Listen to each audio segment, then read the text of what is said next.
విదేశాల్లో ఉంటున్న భారతీయుల సంక్షేమం కోసం భారత ప్రభుత్వం తీసుకున్న దౌత్యపరమైన చర్యలపై ఇప్పుడు ప్రత్యేక కార్యక్రమం వింటారు.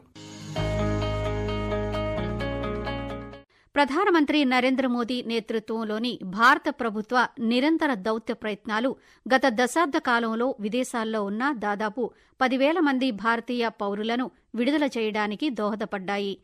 ఇటీవల యునైటెడ్ అరబ్ ఎమిరేట్స్ యుఏఈ 500 మంది భారతీయ ఖైదీలకు క్షమాభిక్ష పెట్టడం భారత్ యుఏఈ మధ్య బలమైన ద్వైపాక్షిక సంబంధాలను ప్రతిబింబిస్తోంది.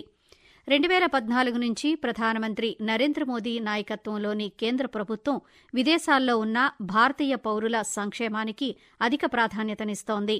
అందులో భాగంగా దౌత్యపరమైన చర్చలు, ఉన్నత స్థాయి సంప్రదింపుల ద్వారా విదేశాల్లో ఖైదు చేయబడిన దాదాపు 10,000 మంది భారతీయులను సురక్షితంగా తిరిగి స్వదేశానికి వచ్చేలా చర్యలు తీసుకుంది.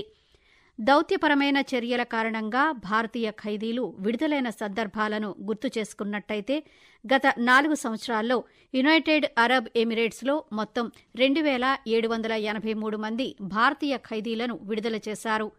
అందులో భాగంగా 2024లో యునైటెడ్ అరబ్ ఎమిరేట్స్ జాతీయ దినోత్సవాన్ని పురస్కరించుకుని 944 మంది భారతీయ ఖైదీలకు యుఏఈ ప్రభుత్వం క్షమాభిక్ష ప్రసాదించింది.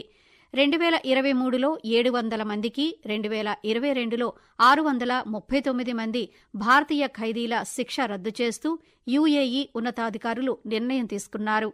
అదేవిధంగా రంజాన్ పర్వదినాన్ని పురస్కరించుకుని ఈ సంవత్సరం యుఏఈలో 500 మంది భారతీయ ఖైదీలకు క్షమాభిక్ష ప్రకటించారు. ఇక 2019లో Saudi Arabia crown prince Mohammed bin Salman భారత పర్యటన సందర్భంగా 850 మంది భారతీయ ఖైదీలను విడుదల చేయాలని ఆదేశించారు.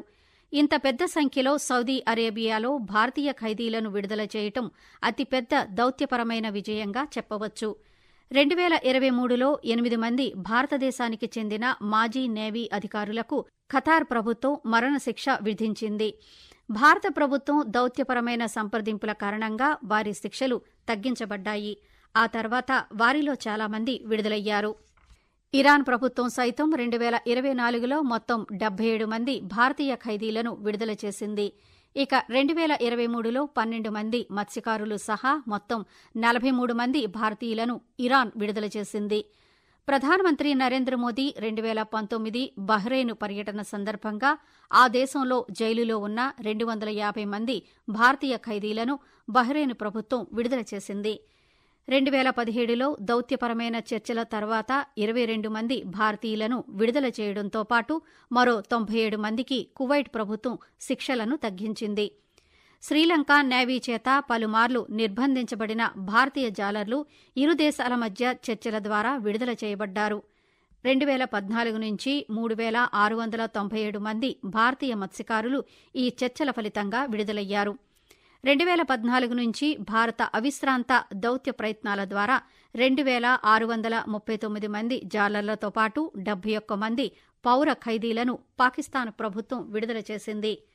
ప్రధానమంత్రి నరేంద్ర మోదీకి ప్రపంచ నాయకులతో ఉన్న స్నేహపూర్వక సంబంధాల కారణంగా ఈ దౌత్యపరమైన పురోగతి సాధ్యమైంది. విదేశాల్లో భారత పౌరులను రక్షించటంలో ఈ విజయవంతమైన సంప్రదింపులు భారతదేశపు పెరుగుతున్న ప్రపంచ దౌత్య స్థాయిని, నరేంద్ర మోదీ నేతృత్వంలోని ప్రభుత్వం యొక్క అచంచలమైన నిబద్ధతను తెలియజేస్తున్నాయి. ఇప్పటివరకు మీరు విదేశాల్లో ఉంటున్న భారతీయుల సంక్షేమం కోసం భారత ప్రభుత్వం తీసుకున్న దౌత్యపరమైన చర్యలపై ప్రత్యేక కార్యక్రమాన్ని విన్నారు.